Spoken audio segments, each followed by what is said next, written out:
Ce matin, procédé à l'ouverture à côté du général Mbaye Cissé, directeur général du Centre des hautes études de défense et de sécurité, à l'ouverture du séminaire portant sur collectivité territoriale, défense, sécurité et paix.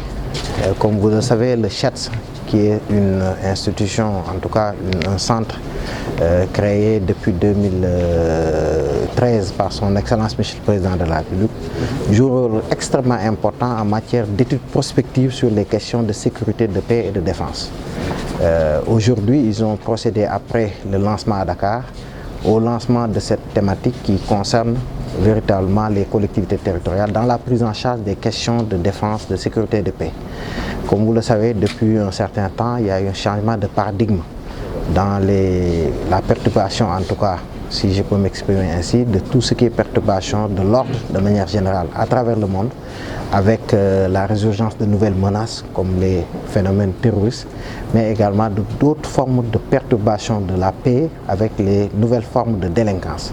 C'est dans ce cadre que le gouvernement du Sénégal, sous le leadership de son Excellence M. Macky Sall, président de la République, a pris en charge une nouvelle forme de gouvernance sécuritaire qui, au-delà des aspects classiques par la prise en charge et l'implication des forces de défense et de sécurité que nous connaissons, l'armée concernant la défense, la gendarmerie et la police concernant les questions de sécurité intérieure, au-delà de ces forces-là, implique véritablement toutes les composantes de la nation sénégalaise.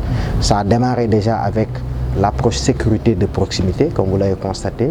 Le président de la République a commencé par mettre en place l'agence de sécurité de proximité.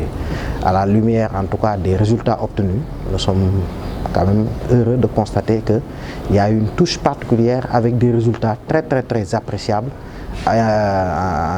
liés en tout cas à l'implantation et au fonctionnement de cette agence-là. Maintenant, au-delà de l'agence de sécurité de proximité, il s'agit maintenant d'aller vers les collectivités territoriales qui sont les véritables représentants, en tout cas à l'échelon de la base, à l'échelon local, des populations, pour que ces collectivités comprennent que la sécurité n'est plus un problème réservé exclusivement à l'État.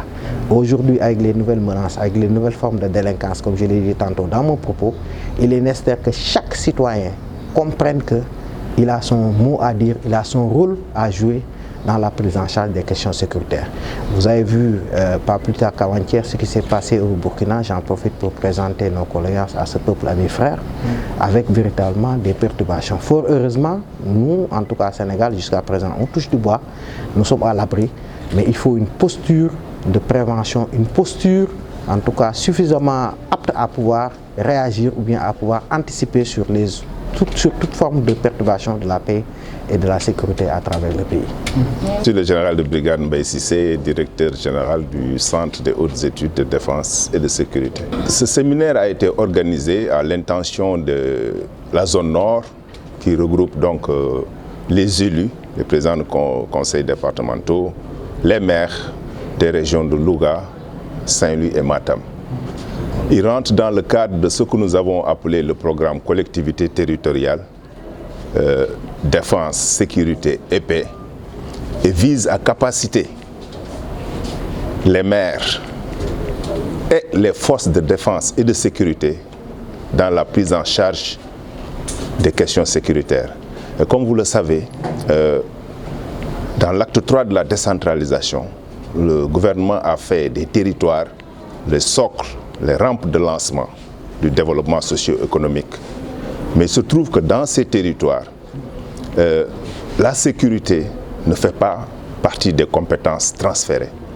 Donc il y a un besoin de susciter davantage de synergie entre les maires qui sont en fait les catalyseurs de toutes les dynamiques sociales et communautaires et les forces de défense et de sécurité.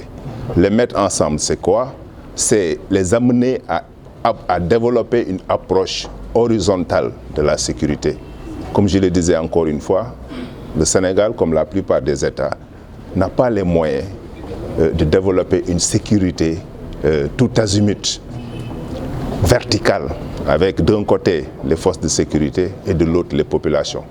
C'est une approche qui doit se fonder sur une démarche inclusive, intégrant le plus large possible de protagonistes, à savoir les maires, les élus, les gendarmes, les policiers, les militaires, dans une zone donnée, pour qu'ils puissent développer des outils dans le travail de tous les jours, affiner la collaboration dans la prise en charge des questions de sécurité. C'est vraiment le sens de ce séminaire et nous allons le démultiplier. Nous l'avons déjà lancé à Dakar à la mi-juillet. Nous en sommes donc à la deuxième étape ici à Saint-Louis et nous allons couvrir l'ensemble du territoire national avec à terme susciter vraiment une nouvelle manière de prendre en charge la question sécuritaire et favoriser davantage l'approche inclusive qui est l'approche la plus viable quand il s'agit réellement de sécurité et de paix. Caroline Hauptmann, je suis ici au Sénégal en fonction de représentante résidente pour le programme national Sénégal-Gambie. Notre bureau est situé à base de Dakar, mais nous travaillons dans toute la région du Sénégal et de la Gambie. Et voilà, et la fondation, elle se trouve où elle travaille avec le Sénégal depuis 1976. Donc ça fait quand même un bon bout de temps, ce qui nous assure une longue continuité avec de différents partenaires et de développer aussi des formats à long terme. En fait, la thématique de sécurité, c'est un des volets stratégiques de la Fondation Konrad Adenauer. En ce moment, nous en avons 3, c'est l'innovation, c'est participation et représentant et justement sécurité. Dans ce secteur, nous travaillons avec de différents partenaires. Et le CHEDS représente en effet une institution gouvernementale qui recouvre plusieurs aspects. Et je pense que le plus important, c'est justement cet aspect stratégique pour justement harmoniser les différentes stratégies de défense et de sécurité qui existent. Oui, sur le niveau des territoires, il y a quand même il y a beaucoup de différentes compétences de point de vue. Et je salue beaucoup cette initiative et je félicite vraiment au CHEDS parce que c'est un format intégratif, justement pour mettre ensemble les différentes entités administratives et sécuritaires au niveau des régions. Et je pense que dans les zones transfrontalières, c'est ça vraiment qui va beaucoup aider à justement harmoniser toutes ces stratégies.